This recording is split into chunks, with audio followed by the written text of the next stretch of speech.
Welcome to your commercial-free, uninterrupted investment show, sponsored by the SEC-registered investment firm, Wilsey Asset Management, a fiduciary firm owned and operated by President Brent Wilsey, who has been putting clients' investment needs first for over 40 years. The Smart Investing Show has been giving unbiased financial information for over 27 years on local radio stations right here in San Diego, providing you with fundamental analysis on stocks and investments you want to know about. Now, here are your hosts, Brent and Chase Wilsey. Alrighty, welcome to the Smart Investing Show. I'm Chase Wilsey, and I'll be your host for the next hour. As always, getting you through that next hour, giving you your unbiased, no strings attached, fundamental opinion about what you want to talk about. You want to call on the show later? Phone number here is 833-288-0973. Again, that's 833-288-0973. As always, give me some time here to kind of go through some different things that occurred during this week. But after that, we'll get straight to the calls, normally around 8:15, 8:20 there. To start off, another interesting week that we saw here in the market. After 8 weeks of declines in the Dow and 7 weeks of declines in the S&P and the NASDAQ, we did finally see that positive uptick. And I just got to say, I mean, this is why it is darn near impossible to trade stocks. I mean, who would have thought we would have seen an up week this week? We've just seen negatives after negatives, and you never know when you're going to have those big upturns, when the downturns are going to happen, at least in the short term. That's why here at Wilsey Asset Management, at the Smart Investing Show, we can focus on buying businesses and not trying to get involved in the craziness of the stock market, because truly, it is a crazy place in the short term. And kind of talking about this volatility, especially not really knowing why things were up this week. The only thing I could have really seen was there's some positive news in retail. I'll get to that in a second. Also, to the PCE, which is the Fed's preferred measure for inflation, that came in yesterday. Decelerating rates, so it's still near really 40-year highs, but it wasn't as high as last month. I'm going to say keep a close eye on that over the next few months. I did see gasoline is now up 11% compared to just last month. I know diesel has surged as well. I've talked about this in great length over the past few shows, but I think that means we could see inflation elevate again over the next couple of months. That could be, again, problematic for the markets. I do continue to believe that over the next couple months, we will see a bear market in the S&P 500. We've already seen one in the NASDAQ. I do believe we will see one in the Dow there as well. Of course, when I always preface that by saying don't trade because of my prediction that we might see a bear market, it is just kind of forewarn people and to expect that volatility. If you have the good companies, the sound businesses, I'm not worried about those price declines. I know in a couple years or even 12, 18 months down the road, I believe that things will be in good shape, again, for the right companies. So be patient, make sure you understand those businesses that you hold, and make sure, again, they're not overpriced. I think those are the companies that are going to have great issues as inflation and interest rates continue to be problematic. But let's get to it. Let's talk about here retail. I mentioned that here briefly, but we've seen companies now like Target and Walmart, get absolutely hammered this earnings season. Walmart earlier this week was down about close to 25% from its 52-week high, and then Target down over 45% from its 52-week high. While valuations may start to appear attractive in the retail industry, be careful, as inflation could weigh heavily on these companies. In an inflationary environment like this, you want to find companies that have pricing power and that can offset their cost inflation. In the retail space, I am more interested in companies that own their own brands, as I believe that the right names can increase prices to offset those rising costs. And it's really been an interesting dynamic that we've seen here in the retail space. I mean, you've seen companies, of course, mentioned Walmart and Target. Costco reported yesterday they had okay numbers. They, again, have a big benefit in their membership that creates that reoccurring revenue for them. But then even you saw names like Macy's and Nordstrom do well. And you've even seen names like Dollar Tree and Dollar General. They've done well. And then there's other retailers that I'm going to say in the middle of the road, like Gap, they really struggled. They said their Old Navy brand was really hit quite hard. It seems like there is this dichotomy between high-end retail and then also the low end, the high end and the very low end. They're doing well, but the middle-of-the-road retail companies, they're really struggling now, which is kind of an interesting dynamic to see during this inflationary environment. Now, talking about the brand, the reason I like brand names, and you think of names like Nike, Adidas, a name like Michael Kors, which is now owned by Capri Holdings. Those are brands, and I'm not saying go out and buy one of those names. I'm just using them as an example here. The reason I like to buy the brand is you're not having to necessarily worry about competition from brands going to direct to consumer. I also believe that they will be able to have an easier offset of the cost inflation. They have an easier control of what their costs are, and then they can pass that directly to consumer, where companies like Target and Walmart, they're buying many times, or even companies like Macy's or like Kohl's, they're buying products from other brands and then reselling them. I think they're having to battle what I'm going to call almost double inflation, because they're having to battle all the input costs that the brands are having. Now the brands are having to increase their costs, and they're having to pass that on to the end retailer as well. So I would just say be careful of those names. I know that the valuations are starting to look attractive in some of those names, but you want to understand the breakdown. Talk about a name like Target, for example. I mean, the valuations on that company look phenomenal.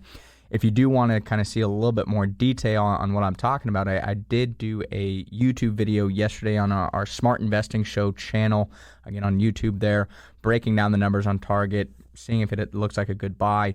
But I bring them up because I do believe they have some of their own branded products that they do sell. If that was a company I was interested in buying, I'd want to know now how much of their sales come from their brand. I think that is a huge, huge advantage over other retailers that don't have branded products. I think that's the place that you want to be looking right now in the retail space. So again, check out that YouTube video. You just go to Smart Investing Show with Brent and Chase Wilsey there. You can look that up on YouTube and see more details on Target, see kind of my thoughts on that business at this time.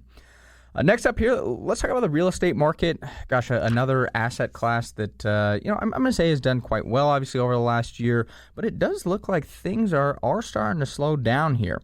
And it appears those rising interest rates could now be impacting the market.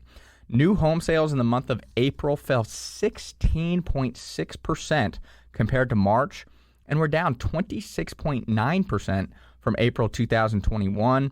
At an annualized rate of 591,000 units, the result greatly missed the estimate of 750,000 and was the slowest sales pace since April 2020. And that was a very interesting time period. Obviously, that was right when COVID was hitting quite drastically. So that's pretty astonishing when you break down those numbers.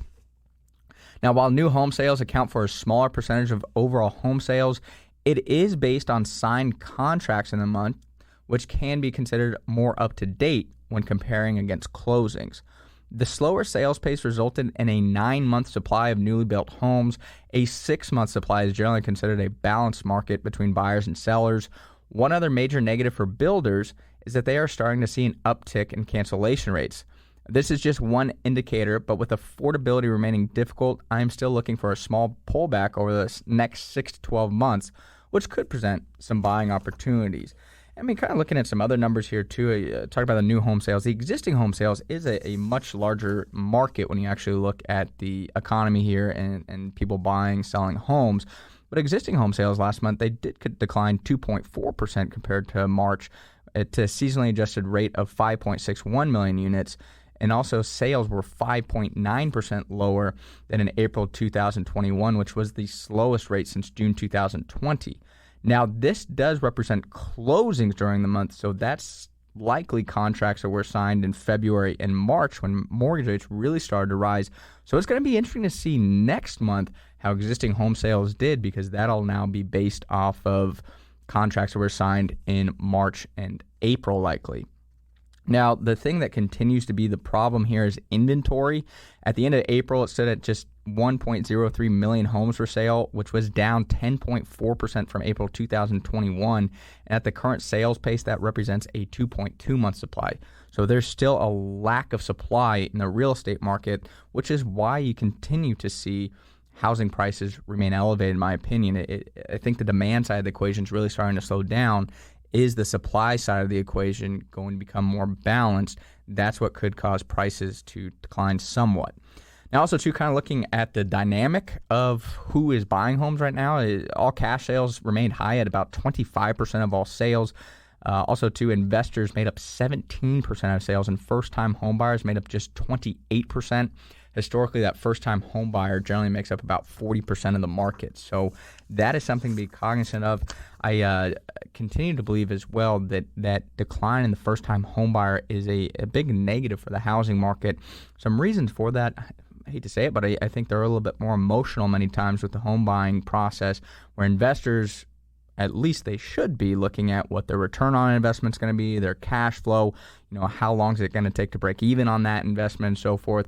A lot of first-time home buyers don't have that mentality. Just unfortunately at this point, they can't afford the pricing of these homes. So I think that could continue weigh negatively on the demand side of the equation. Now, kind of speaking on the supply side of the equation, there is some interesting dynamics coming out now. And, could the rising mortgage rates and cooling housing demand actually increase housing supply? And I'm saying, what do you mean here, Chase? Well, actually, according to Realtor.com, the supply for homes increased 9% last week compared to the same time period last year. This was the largest gain since the company began tracking the metric in 2017. Redfin also announced new listings rose nearly twice as fast during the 4-week period ending May 15th compared to the same time last year. The concern of perhaps a housing peak could cause more sellers to try and lock in gains before prices fall. This comes as pending home sales dropped 4% in the month of April, and we're down 9% compared to April 2021. So again, I talked about those contracts getting signed in March and April having an impact in existing home sales next month. Definitely a report to keep a close eye on. And kind of another thing, talking about pricing, you did see nearly 1 in 5 home sellers drop their price during the 4-week period ending May 22nd. That's the highest rate since 2019, and that's according to a weekly Redfin study published this past Thursday. And the same 4-week period saw 13% fewer homes for sale browser searches on Google and a 12% year-over-year drop in home tours and other related services from Redfin agents, the largest such decline since April 2020. And again, I'm going to talk about these housing prices. You've seen double-digit gains, very solid double-digit gains over the last year. And the thing is, I just don't see how it can sustain itself. Now you're starting to see the side of the equation where I talked a lot about the demand side. It is starting to pull back. The big question, as I've talked about here, is that supply now going to increase? And you could start to see maybe housing prices pull back a little bit. You're starting to see less people tour homes at this point, less people to go to those open houses and so forth. Could put a little pressure on sellers to say, I've done well on my house. I think I am ready to list it, kind of get them to push themselves to list. And specifically, I hate to say it, but here in California, we have a lot of clients that look at leaving the state. Well, they might be saying, I think I want to lock in this price before I move out of the state in maybe a year or two. So that could increase supply. We know demand is declining, so you have an increased supply and declining demand that would obviously push down housing prices. Now, I want to be very, very clear here. I don't foresee anything like we saw back in 2007, 2008. People were just over leveraged to the tilt, causing a lot of foreclosures. That caused a complete collapse in housing prices. That is not going to happen right now. People have so much equity in their homes, and a large chunk of that does stem from the regulations, the changes that came after the housing crisis to try and prevent another housing crisis.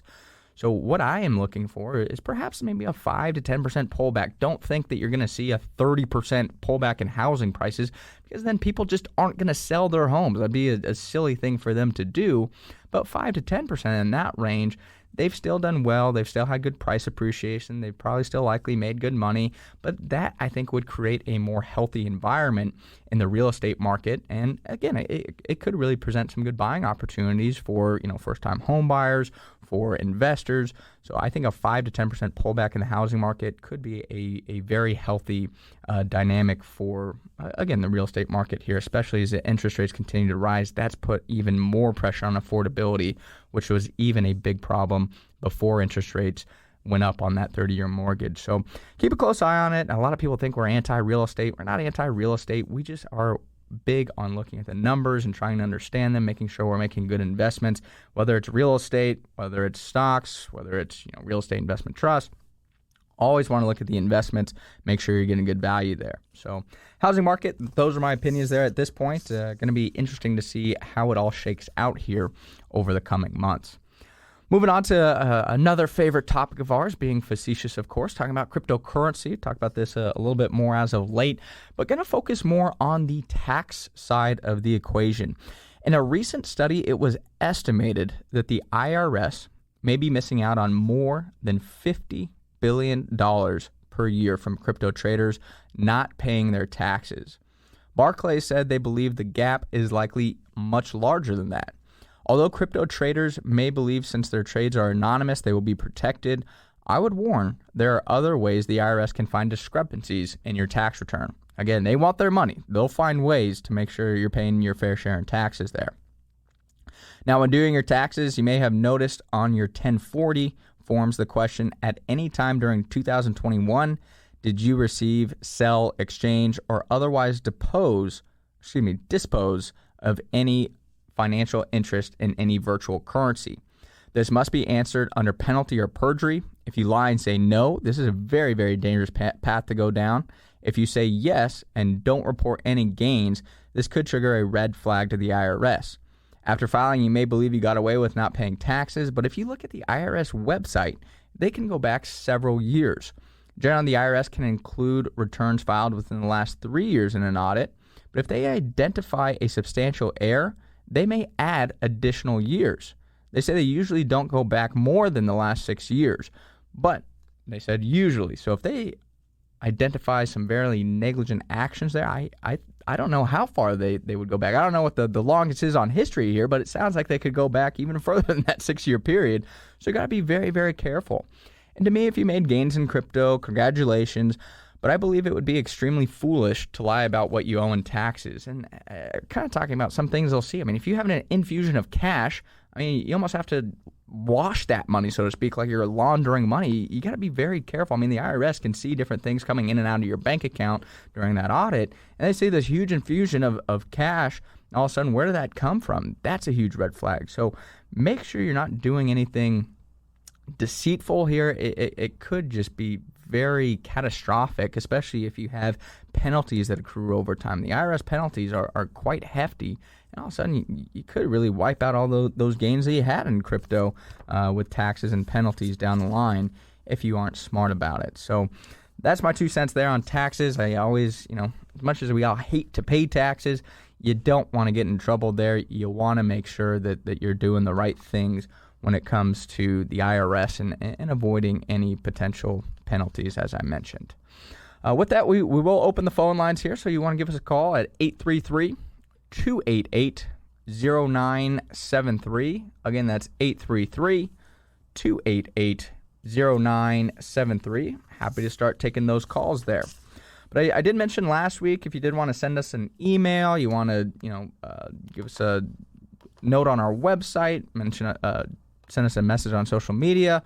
More than happy to look at stocks if you're not able to call during this allotted time of 8 to 9. So more than happy to do that. And we did get a couple of emails this week. So with that, I'm going to take a look here at an email from Greg. He mentions that he's in Hawaii, so hopefully he can try and listen. But if not, for those that do listen, we are available by podcast if you missed the show live here. So just go to our website, smartinvesting2000.com, and you can listen to the podcast at any point. But Greg says he is curious about a stock by the name of Genco Shipping. It was actually mentioned here in Barron's this last Saturday. Looked quite intriguing. The headline says the shipping stock has about a 14% dividend yield. Greg asks if it is too good to be true. So let's take a look at Genco Shipping and Trading. Their ticker symbol here is GNK. And again, they are in the marine shipping industry, which, well, very interesting company here, just considering all the shipping issues and the supply chain issues that we've had over the last year. We obviously know all those ships that were off the coast and the ports here during the holidays. I'm sure this company's probably done quite well. But let's look at the numbers here. Again, ticker symbol is GNK for Genco Shipping and Trading. Starting off, as I mentioned, industry's marine shipping. Short percentage of float here, 4.3%. nothing too crazy there. Institutional ownership at about 80.5%. Now turning to the valuation ratios, price to earnings, wow, 4.9. Industry average, though, 3.3. Price to sales is 1.8, also above the industry average of 1. Price to tangible book value at 1.1, above the industry at 0.6. And price to cash flow is 4, while the industry average is 2.5. Now I see a PEG ratio of 0.1. That's very attractive. So all these valuation ratios, even though they are above the industry, I mean, gosh, those are some just fantastic valuations. As Greg mentioned, maybe almost too good to be true there. Now, looking at growth, no growth on the earnings. I'm assuming that's likely because 2020 through part of 2021, they had negative earnings, so that likely created no easy comparison there for growth. Sales over the last 1 year, well, those were up 72.8%, while the industry average was up 50.8%. 5-year estimated growth, this is very strange, 60.3%. I'd assume that their growth has already happened. I would almost call it a peak in this type of cycle. Now, here's that dividend yield. I show here 12.6% is the yield for Genco. That is very attractive. I got some numbers or some reasoning behind that here after I finish the numbers for Genco. But buyback yield, not buying back stock here. Turning to the balance sheet, 2.8, plenty of liquidity there. Debt to equity is 0.2 or 20%, comparing to the industry average 0.7 or 70%. That's very attractive. And one thing that I have some numbers here that I looked at ahead of time is they've done a great job paying off debt over the last year. They really focus on that, cleaned up their balance sheet. I think that's really made them a best-in-class player here, as they can be a lot more effective than some of their other competitors. Looking at the current profit margin of 37.2, that is above the industry average at 32.4. I do see return on equity here at 23.7 and return on invested capital at 20.8. So I'm going to say all these numbers do look very, very attractive for Genco Shipping and Trading. See a current price here for Genco of $25.18, right near the 52-week high of $26 a share, and done very, very well off the 52-week low of $13.21, almost a double from that low. See year-to-date return, 68.7%. I do see over the last 3 years up 302.4%, and 5 years up 190%. I mean, this company has done phenomenal. Market cap now is about $1 billion, so that's a little bit on the smaller side. But if we go forward, we're going to look out here to, we're going to go out to December 2023. I do see estimated earnings per share of $4.01. Again, if we use our target multiple of 16.6, we get a target sell price of $66.57. So that looks very attractive for this Genco company. Forward PE there, 6.28. I mean, that is just a very, very positive valuation on the forward PE multiple. But I do want to point out again, this is a very cyclical industry. You have to be careful. All of a sudden, you can go from $4 in earnings down to, a penny in earnings or something very drastic like that. Obviously, I talked about the difficulties during COVID. They weren't making any money. So be very cognizant of the cyclicality of this, where you could have this huge target sell price and then it falls off a cliff because that cycle is starting to come to an end. I mean, kind of speaking to that point, we know the shipping industry faced a lot of difficult conditions in the 2008 through 2009 global financial crisis, and it took a decade to work through an oversupply of ships, and that plagued the market and depressed shipping rates. Now, meanwhile, Genco, it appears, actually did go bankrupt in its past. Now, I think they learned from that mistake. Obviously, have a very clean balance sheet, so that's a positive. But you got to be careful of this industry just because of that cyclicality. I mentioned that debt pay down. That has done wonders for the company, as their all-in daily cost of running its ships is now about $8,100 fleet-wide. That compares to a lot of their other competitors, where their daily break-even cost is more than $10,000 per ship. And a lot of that's due to higher interest rate and debt payment costs. So Genco, because of that clean balance sheet, can operate with much higher margins than a lot of their competitors. Now, speaking of that dividend, I know a lot of you are probably, wow, 13% dividend yield. That's very intriguing to me. One thing I will point out is it is not I'm going to call it a guaranteed dividend rate. The reason for that is they now have a formula for the dividend yield. The way that formula works is they take the operating cash flow minus the capital expenditure, debt repayment, and then an additional cash reserve. Now, whatever is left after that, that's what they pay out as the dividend. So their first quarter dividend this time is 79 cents per share, which was up 5 cents in the year ago period. And that's where you would get about that 14%, 13% yield. Be very careful with that because, as I said, during cyclical times, you go from a 14% yield, let's say in 2 years, all of a sudden they have no earnings. They're not going to pay out a dividend because they are based off of the formula that the company has started to implement here. So just be careful. I think a lot of the numbers look good. I like a lot of the story, but I do worry that you could start to see the stock top out as I believe the cycle could turn here. Perhaps not this year, but maybe 2023. It could be a dangerous game to play. I do think especially these companies are battling now, obviously, rising energy costs. They've been able to offset those costs due to all the money in the economy and the strength in the consumer. But if things do turn all of a sudden, shipping rates will likely decline. That would be a negative for, again, both the earnings and now the dividend side of the equation as well. So, Greg, I hope that helps. I hope you were able to listen out there in Hawaii today. But again, if not, that's okay. You can always check it out on our podcast there. Did want to mention as well, I went through a lot of different things with the real estate market, the cryptocurrency taxes, and so forth at the beginning of the show. If you're interested in those topics, hey, that was pretty interesting. I don't get the time here on the show to cover all the topics that we looked at during the week, but we do have our Smart Investing newsletter, our Smart Investing blog that you can sign up for to get all the different topics that we cover. Just go to our website, smartinvesting2000.com. Again, that's smartinvesting2000.com. And there again, you can listen to the podcast, you can sign up for our newsletter. Also check out videos that we've done on the news or that Smart Investing Show YouTube channel that I talked about. Alrighty, phone line still open here. You want to join the show? Phone number is 833-288-0973. Again, that's 833-288-0973.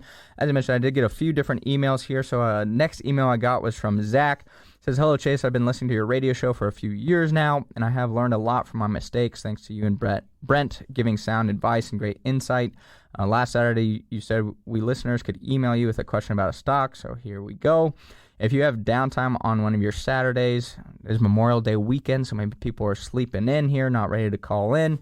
There's that downtime. Could you look into Nintendo? Most video game stocks are too volatile and have extremely high PE ratios, but Nintendo has been around for a while, has made 4 of the top 7 consoles of all time, and their return on invested capital has been impressive lately. They also do a lot of business in China, and I don't see video game demand going down over the next 5 to 10 years. Is Nintendo a good value stock?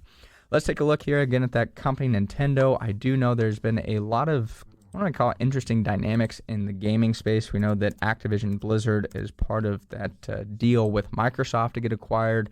Now, a lot of people are also looking at saying perhaps there'll be more consolidation in the industry, especially a lot of the big tech players perhaps trying to now keep up with Microsoft in the gaming industry. I know years ago I read an article that made a lot of sense to me about perhaps Apple buying Nintendo here just to try and expand their gaming sector. Made sense. I'm not sure if there were ever talks or anything between the two companies. It was just a speculation article that I read. But with that, let's take a look at Nintendo, see if there's a good opportunity here in the company. Very strange start here. Ticker symbol, well, after the ticker symbol, of course. Ticker symbol is NTDOY. I say very strange start because the institutional ownership is just 0.4%. Turning to the valuation ratios, I see the PE ratio of 14.4, very favorable compared to the industry average of 49. Price to sales of 4, below the industry average of 4.5. Price to book value of 3.5, below the industry average of 4. And then also price to cash flow, 18.2, very favorable against the industry average of 26.5. Looking at earnings per share over the last year, down 1.4% while the industry was up 31.4%. Sales also fell 4.8% while the industry was up 27.7%. You got to understand the huge discrepancy there. That is quite strange to have that large of a difference. Looking at the dividend, you get a very nice dividend with Nintendo. I did not know this. 4.1% dividend rate. And the company uses, I'm going to call it a little elevated amount of earnings at 50.7% to pay out the dividend. I'm not worried about that dividend going away. I just say it's a little elevated because a lot of times tech companies, they don't go that high to pay out that dividend yield. Looking at the balance sheet, I do see a current ratio of 3.8. Wow, debt to equity, nothing there. That is a phenomenal balance sheet. Love to see that for companies. I see net profit margin of 28.1. Industry average is 10.9. Return on equity of 24.5, favorable against the industry at 12.4. And return on invested capital also very strong at 25.6. Current price for Nintendo, well, $56.09. I see the 52-week high was $78.89. And the low was $52.44. Year-to-date return down about 3.9%. That does outpace the S&P 500 and the industry as well. I see over the last 10 years, though, Nintendo's been a great stock to hold up 376.5%. It is quite a large company with a market cap of close to $53 billion. Now, if we look out to December 2023 for the company, again, not December 2023. They do report on a fiscal year, so their ending period is March, which means now we're actually even going out to March 2024.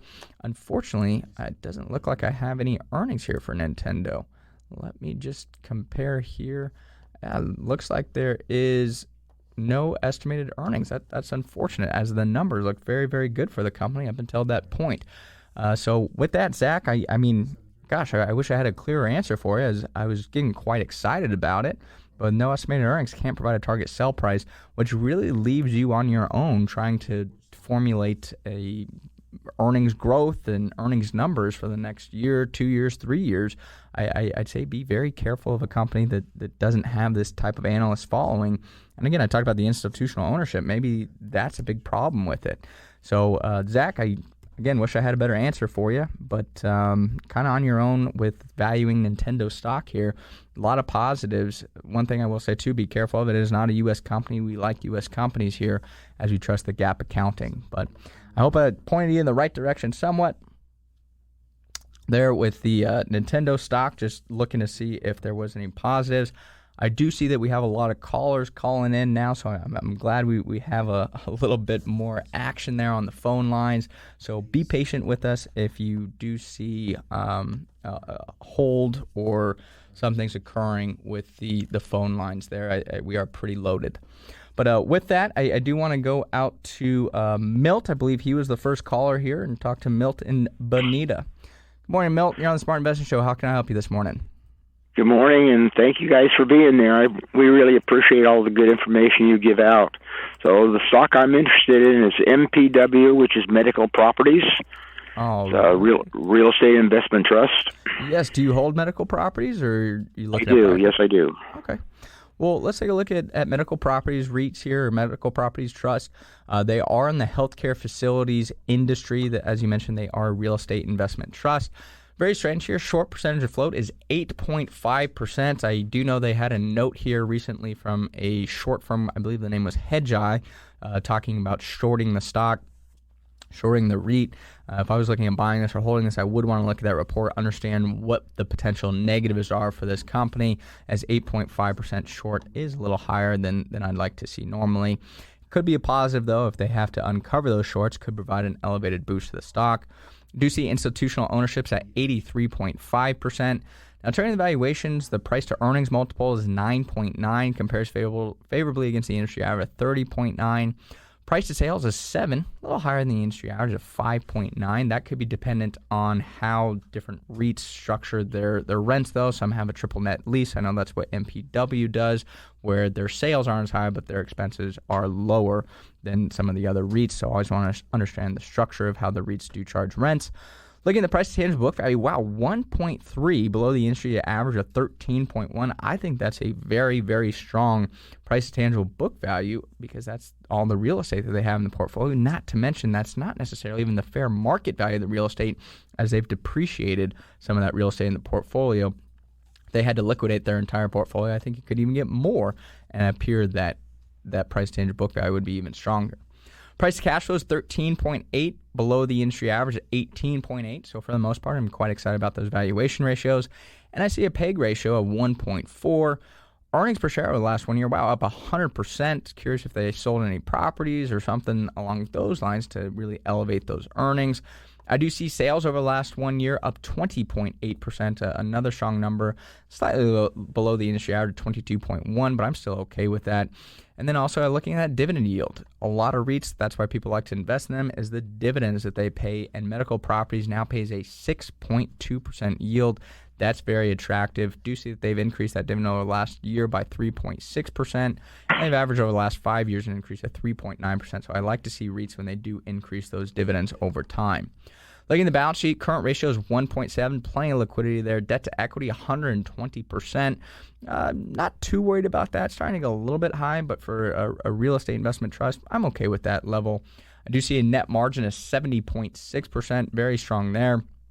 Return on equity is 12.6, and return on invested capital stands at 8. Now, looking at the current price for medical properties, it's $18.58.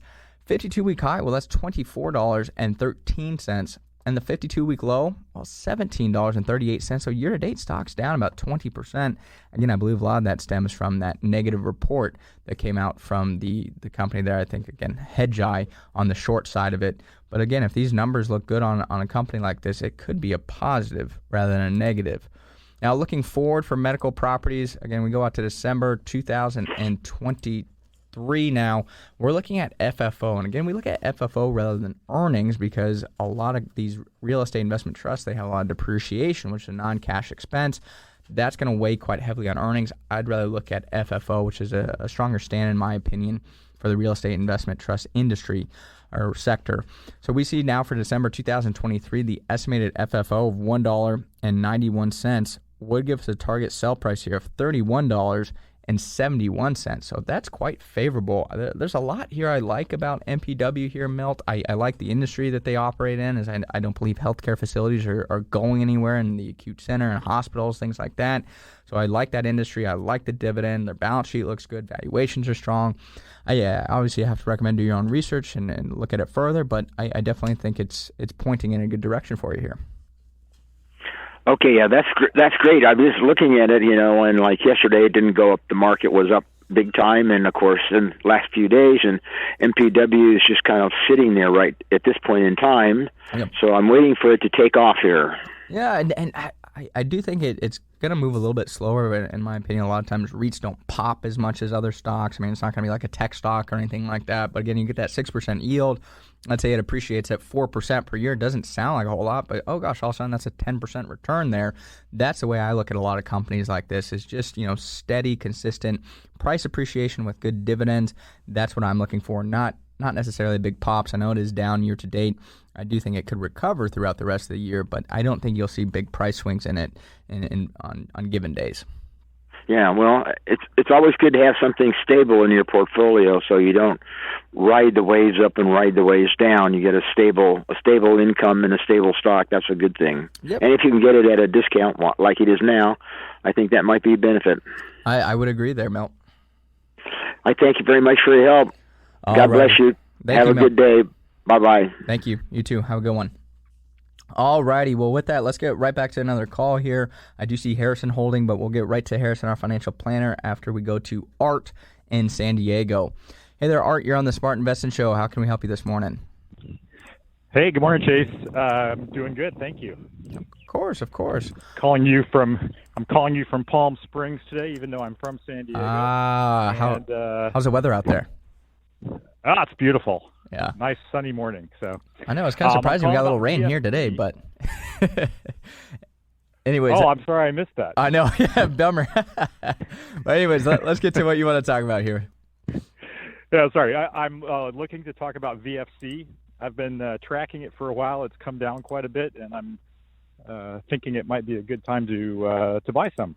All righty. Well, VFC, and I talked about the brands in the beginning of the show. In this company, I like the fact that they own the brands here, and they got some good brands. I see Vans. Obviously, we all know Vans, a quite popular shoe there and company overall in the skate world. We know North Face, that's another strong brand. So they have some good brands in their portfolio. I like to see that. So good start to the opinion base of the company. Let's see how the numbers look for, again, VF Corporation, VFC. Ticker symbol is VFC. Looking at the industry, they are in apparel manufacturing. Short percentage of float, 3.7%. Not too high, not too low. I'd say it's pretty normal. Institutional ownership at 87.1%. I see price to earnings a little bit high at 16.2, above the industry average of 14.9. Price to sales at 1.7, above the industry at 1.2. No price to tangible book value, though, and the industry's at 35.2. I believe a lot of that stems from the acquisitions of those brands they've had over time. You'd want to take a closer look there at the goodwill on the balance sheet and the intangible assets to better understand it. I see price to cash flow at 22.8, above the industry at 9.5, but I do see a PEG ratio going forward of 0.7. That is positive. A lot of the other valuations do look a little bit elevated compared to the industry. Now looking at the earnings growth over the last 1 year, wow, up 235.2%. That's a huge gain. Again, a lot of that probably stemming from the negative impacts of COVID, but want to understand those numbers a little bit more detail, especially as we've had that inflation for the company. With the sales growth at 25.6, also a big positive, but again, how do you grow earnings at 235% while sales are up 25.6%? Are there different accounting measures that we're taking during the quarter to benefit the company? Do you see a 5-year estimated growth rate of 24.5%? That's very strong. Very good dividend. I did not know that BF Corporation paid a nice dividend here of 4% and uses a payout ratio of 55.2%. I'm okay with that level. Buying back stock, not a lot of it, but their buyback yield's 1.3%, so they have been acting in share repurchases. Now, looking at the balance sheet, current ratio is at 1.4. That's a positive. Debt to equity, a little bit on the high side for me. It's 170%. I would want to understand, have they been paying down debt? Why is that debt so high? Have they actually not been paying it down and, in fact, taking on debt? That could be a big warning signal for me, one thing that would worry me a little bit. I talked about the intangible assets here. I see they're 40% of the balance sheet. So, again, I believe you have to understand how much goodwill was taken on for all those acquisitions that they've had over time. When did they occur? How's the cash flow and the synergies been from those different deals that have happened over the decades that the company's been in business? I say decades. I'm not sure how long they've been in business. I'm just kind of assuming here. But I see a return on equity of 38.2 and return on invested capital of 15.4. Those are both strong numbers. Current price for VF Corporation, $50.18. 52-week high, though, $84.96. And 52-week low, $44.17. I see year-to-date down about 31%. So could be perhaps a buying opportunity with a large fall like that for the business. Now going out, this company looks like they do report on a fiscal basis. So we're now going out to March 2024. I see estimated earnings per share of $3.76. That does give us a target sell price of $62.42, or gives about a forward PE of 13.36. I believe you said you'd hold it there, correct, Art? I do not hold it. I've just been buying. Tracking it and thinking about buying it. Okay. Yeah. At this rate, it is still a little bit pricey. And again, I talked in the beginning of the show about the volatility I think we'll continue to see. I'd be a little patient with it. I'd say continue to track it. I like the brand names. I'd have to understand that debt level. I like the dividend yield you get with it. But I'd say a little bit too expensive. It'd be in our hold category right now. Would not be a buy just yet at about 13.4 times future earnings. I'd like to buy it when it gets around the 12 times future earnings point. So I'd say continue to watch it. You might be able to get this great business on sale if the volatility does continue. Hey, great advice, Chase. Thank you very much. Of course. Thanks for calling, Art. Have a good weekend here. You as well. Thank you. Alrighty, well, with that, let's go out to Harrison. I believe Harrison's up in Porterville, California today, and let's talk to him about some financial planning topics. Hey, Chase, how's it going? Yes, I am in. Uh-oh. There's chickens up in the middle of nowhere. Okay, there we go. We kind of cut out there a little bit, but it sounded like maybe we're working on it. I heard we're looking at the farm and chickens and stuff. So, anyways, yeah, all the good stuff. Yeah. Well, anyways, I know we want to talk about tax planning, and I'm going to let you take the ball here and kind of run with the tax planning versus tax filing and what that all means for our listeners. Yeah. So, tax filing is at the beginning of the year, you get your W-2s, you'll get your 1099s, and then you'll use those to create your tax return. I hear people a lot say things like, oh, I need to get a new CPA, or I need to maybe stop using TurboTax because I paid too much in taxes last year. Yeah. Harrison, I don't know what's going on here. Did you call into the main line or the back line? This is it's the main line. Huh. Yeah, I don't know. It's cutting in and out, but I don't know. I do see we have other callers today. Maybe I'll give you a couple more minutes just see if it works, or we'll give it one more try here. Continue again with the tax filing, and if it doesn't work, I'm going to have to let you go, and we'll talk about it next week. All right. Well, we can do that. The main thing I wanted to say is when you are looking at tax filing, you're looking at last year. So you get your 1099s, you get your W-2s, but a lot of what's done is set in stone. We can't go back to last year and adjust things. But when we look at planning, tax planning is about being proactive to structure your assets, debt, and income to keep your AGI, adjusted gross income, and taxable income as low as possible, as consistently as possible. So we look at this year, 10 years down the road, to try and keep your tax liability as low as possible. And since we have a bracketed tax system, getting pushed into higher tax usually what hurts people the most over the long term. Yeah. So almost everyone I see.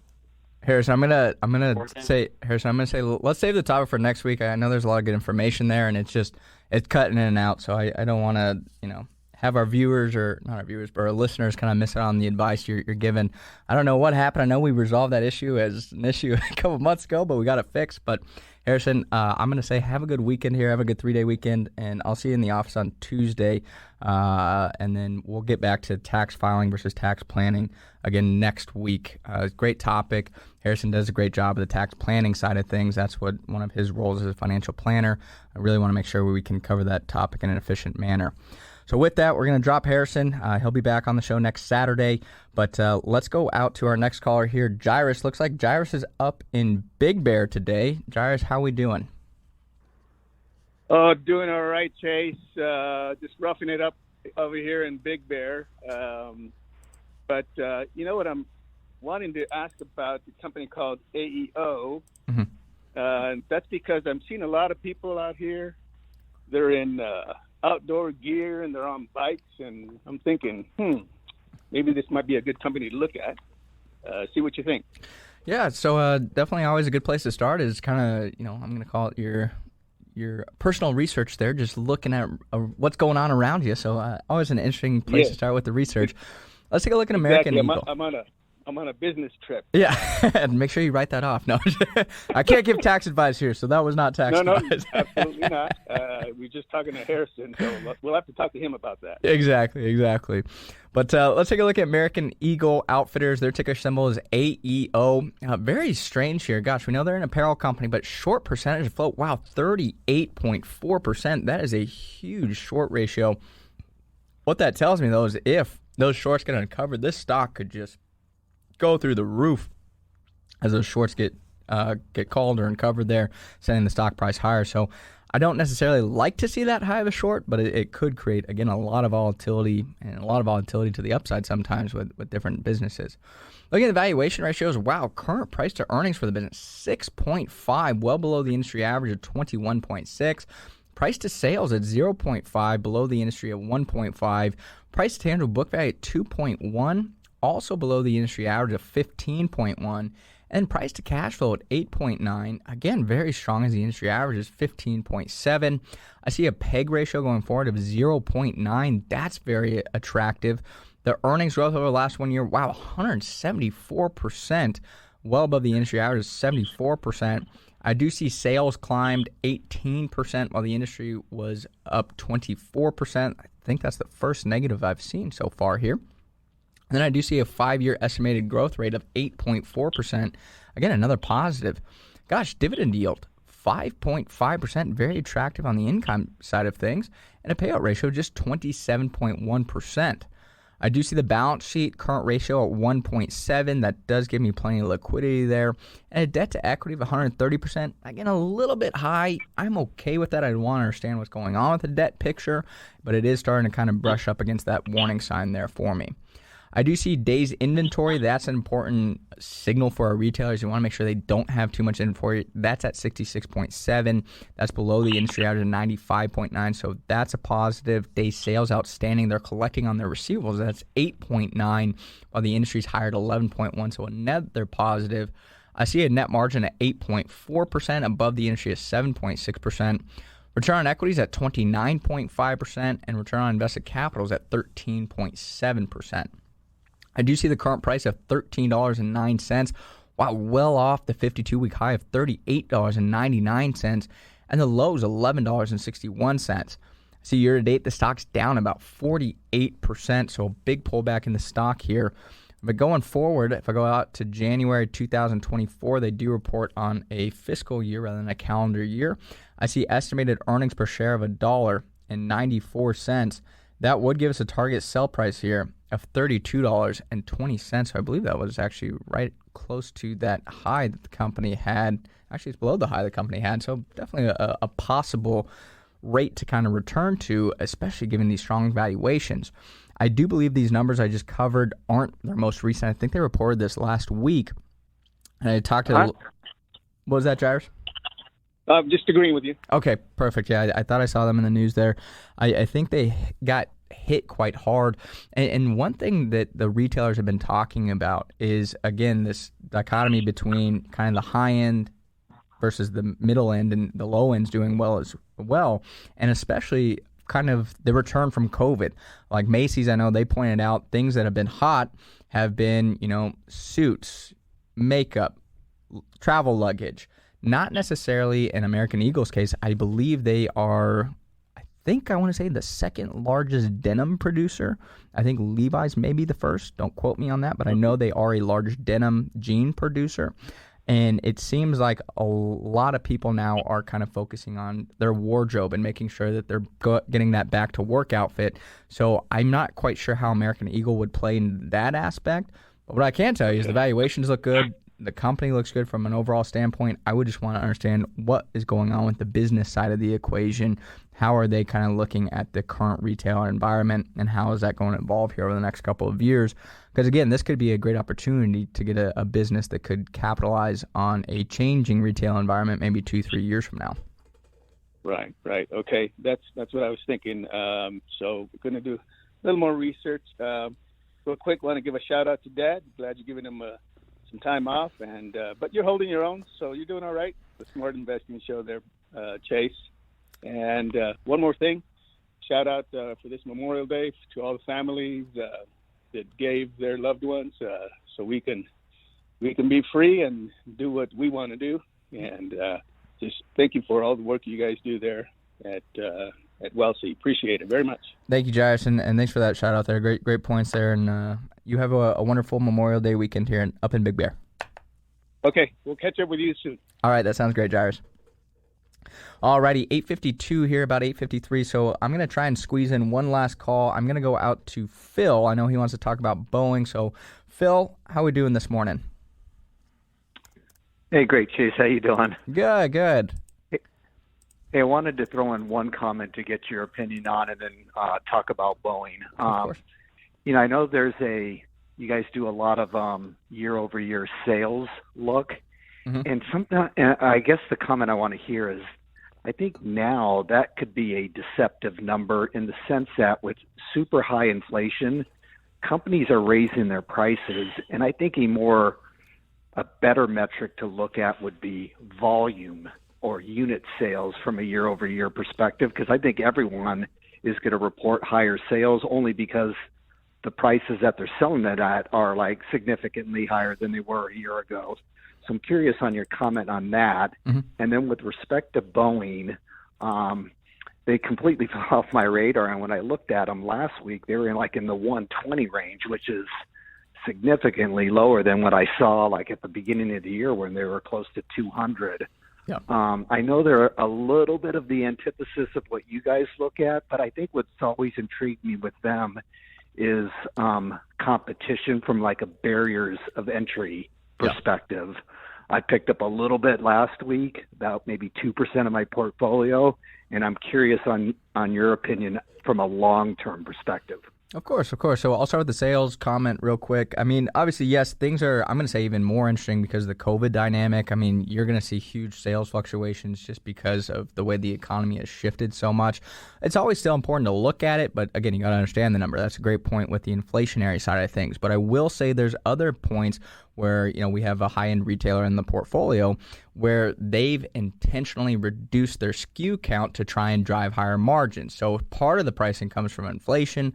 Part of the pricing is also coming from their reduced inventory. So just understanding the number, it's not necessarily all telltale sign for the company and how they're going to do, but it is a good metric to kind of look at.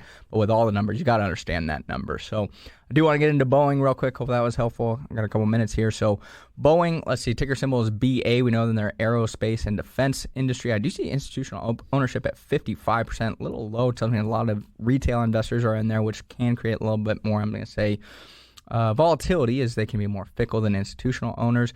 Very strange here. No price to earnings multiple for Boeing. I see price to sales is good at 1.3. Price to tangible book value, not material there, and nothing for the price to cash flow.